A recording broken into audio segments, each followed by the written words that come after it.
В эфире новости, в студии Марфирина Алексеева. Здравствуйте. В начале выпуска озвучу основные темы. На республиканской автодороге Амга завершаются ремонтные работы. Сколько километров дороги отремонтируют в этом году? В столице республики 10 автобусных маршрутов будут ездить по новым схемам движения. Подробнее о новых путях. Турнир по волейболу памяти участника СВО Алексея Межова прошел в одной из школ города Алекнинска. Подробнее о событии. Глава Минсельхоза Оксана Лут доложила президенту о результатах госпрограммы по комплексному развитию сельских территорий. За 5 лет реализации программы инфраструктурным и проектом охвачено почти 12 тысяч населенных пунктов и 40% сельского населения. К концу текущего года будет создано и модернизировано порядка 5000 объектов социальной, инженерной и транспортной инфраструктуры. Также выполнено более 13 тысяч проектов благоустройства территорий. Особое внимание уделяется улучшению жилищных условий. Около 200 семей смогли приобрести новое комфортное жилье, в том числе благодаря сельской ипотеке. На республиканской автодороге Амга завершаются ремонтные работы в рамках национального проекта «Безопасные и качественные дороги». В этом году на трассе Амга планируется обновить 4 участка общей протяженностью около 20 километров, из которых 17 будет покрыто асфальтом. На сегодняшний день завершено устройство асфальтобетонного покрытия на участке с 24 по 30 километр в Мегино-Кангаласском улусе. Также сдан в эксплуатацию участок в 3 километра в Усть-Майском районе. С 20 ноября в столице республики 10 автобусных маршрутов будут ездить по новым схемам движения. Так, 4 и 14 сойдут с проспекта Ленина по центральной части, начиная с ФСБ до площади Ленина. 35-й, 7 и 12 будут закольцованы, что позволит удобнее использовать их для пересадок. Маршруты номер 25 и номер 15 исчезнут, а части их заменит новый маршрут 12. Двойка будет ездить с конечной остановки «Птицефабрика» по Сергеляхскому шоссе и далее по обычному маршруту, но с заездом на Халтурина. Пятерка станет проезжать по проспекту Михаила Николаева. С более подробной информацией можно ознакомиться на официальном сайте мэрии. 10 городских маршрутов, которые претерпевают частично в той или иной сфере изменения схем движения, они пойдут уже по новым схемам движения с 20 ноября. Значит, на текущий период, у нас по новой схеме движения уже запущен новый городской маршрут номер 11. Он курсирует в южной части города с конечной остановки геодезистов, по улице геодезистов до конечной остановки Речевая школа. Республиканский волонтерский штаб «Мы вместе» продолжает оказывать работу семьям военнослужащих в республике. Волонтеры центра по мере поступления заявок на номер телефона 122 кнопка 6 ежедневно оказывают помощь в бытовых вопросах в семьях бойцов. Также продолжается работа общественного движения «Якутия с тобой», где оказывается гуманитарная помощь, сбор посылок, изготовление и отправка на фронт маскировочных сетей и блиндажных свеч. Штаб организации находится по адресу Бестужева-Марлинского, 5, работает ежедневно с 9 утра до 19 часов. Сейчас продолжается республиканская акция «Теплая осень», где сейчас собираются теплые вещи для участников специальной военной операции. Сейчас штаб принимает в первую очередь, конечно же, одежду, вещи первой необходимости и лекарственные препараты. В год семьи в Нюрбинском районе для женщин и мужчин поэтапно организуется проведение диспансеризации, направленной на оценку их репродуктивного здоровья. Целью является выявление признаков и факторов риска заболеваний или состояний, способных негативно повлиять на беременность, течение беременности, родов и восстановление после них. Для женщин акушеры-гинекологи проводят осмотр и лабораторное, микроскопическое и цитологическое исследование анализов.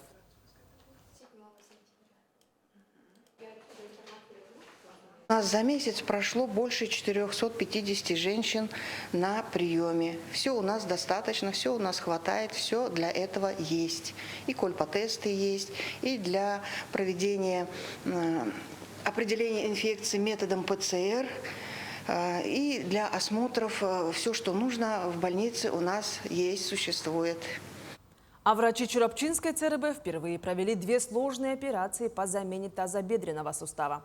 Это первый случай, когда улусные медики выполняют тотальное эндопротезирование на базе Центральной районной больницы. Подобные травмы у пожилых людей встречаются часто. В прошлом году в больницу поступило более 10 человек с переломом бедра.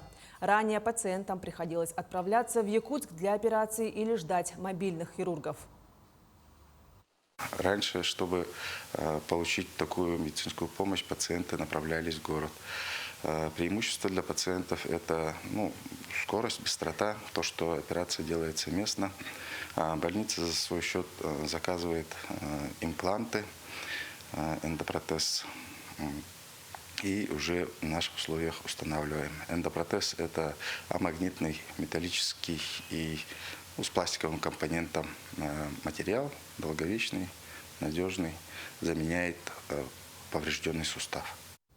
Первокурсников, вступивших в область культуры и искусства, встретили ежегодным мероприятием «Днем первокурсника». Традиционно приветствие студентов проводится Министерством культуры и духовного развития республики совместно с учреждением культуры Якутска. Первокурсники встретили концертной программой, поздравительными номерами старшие курсы якутских университетов и колледжей. Вместе с этим студенты приняли участие в создании картины «Автограф первокурсника». Отметим, в этом году в образовательные учреждения культуры и искусств поступило порядка 300 человек.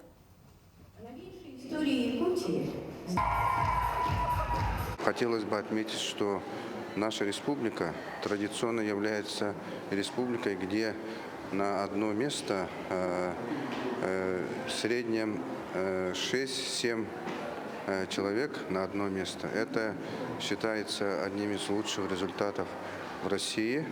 И даже хотелось бы отметить, что именно колледж культуры нашей республики, где на одно место 11 претендентов, поэтому очень востребованные наши учебные заведения. Благодаря сурдопереводчикам 13 миллионов глухих и слабослышащих россиян связываются с окружающей средой. Учатся, работают, занимаются любимым делом. Сегодня у сурдопереводчиков профессиональный праздник. В стране сейчас работает около 900 переводчиков. На каждого приходится до 100 тысяч глухих. Они языком жеста дословно переводят, объясняют и рассказывают. В республиканском техникуме-интернате учатся 86 молодых людей с ограниченными возможностями здоровья. Из них 12 студентов с детства не слышат. У нас непростая профессия сурдопереводчика, так как мы переводим с устного языка на жестовую речь. И помимо этого еще мы объясняем значение слов, чтобы они могли понимать, что означают те или иные слова. И получается, что мы выполняем не только сурдопереводчика работу, но и сурдопедагога. Помогаем им понимать значение предложений, чтобы они могли применить их в жизни. Сегодня в Якутске открылась выставка заслуженного художника России, заслуженного деятеля искусств Республики Саха-Якутия Михаила Старостина.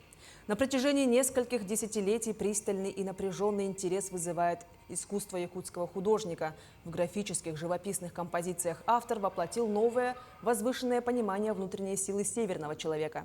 Михаил Старостин видит в обыденных сюжетах темы, приобретающие концептуальное философское звучание. Выставка пройдет с 1 ноября по 6 декабря в выставочном зале Национального художественного музея. Здесь есть инсталляции, есть известные произведения, связанные с парадигмой северных народов кочевых. Это излюбленный герой, северный человек, который как бы из одной композиции переходит в другую композицию и раскрывает вот этот силу воли северного человека, его вечную тягу к движению. Турнир по волейболу памяти участника СВО Алексея Межова прошел в одной из школ города Алекминска. Коллектив школы инициировал проведение соревнований в осенние каникулы в память о земляке, погибшем на СВО в мае этого года. На открытие первого турнира пришли официальные лица района, города, жена Алексея и его друзья. Есть видение, как сделать турнир ежегодным. Подробнее далее. Еще непривычно для родных и друзей участника специальной военной операции Алексея Межова слово «был». Прошедшее время. Оно такое. Может, поэтому много не говорили, только самое важное. Кто, если не я? Чтобы защитить наших детей. Хочу пожелать, чтобы вы были сильны в спорте. Почтить память земляка решили в средней школе номер 4 города Алекминска. В честь Алексея здесь прошли соревнования по волейболу. Поступило письмо, которое было направлено из воинской части с предложением присвоить, во-первых, имя улицы, мы вышли тоже с ходатайством, и провести школьные или районные соревнования. Но мы инициировали городские соревнования, и вот сегодня состоялся. Есть и еще одна инициатива – дать имя земляка-героя одной из улиц города. Нами сформирован пакет документов, который направлен в адрес городского совета депутатов, которые уже самостоятельно примут решение о том, либо переименовать одну из улиц города, либо назвать его, в честь него новые улицы, которые появляются в нашем городе. У нас сейчас планируется разбивка большого микрорайона под индивидуальное жилищное строительство для участников специальной военной операции, где, скорее всего, и будет определена одна из улиц в честь нашего героя. Ребята надолго запомнят эту встречу. События этих лет для многих близки через родных и друзей. Я думаю, что для ребятишек это будет очень важно, потому что надо вот именно на примере таких людей, таких, ну скажу даже героев, да, говорить о том, что у нас земляки такие с большой буквы, и они должны о них обязательно знать. А потом ведь у многих детей, у кого-то папа, у кого-то родственники, братья тоже на СВО, поэтому это близко к ним, это им понятно, и они это воспринимают, ну, скажем так, близко к сердцу.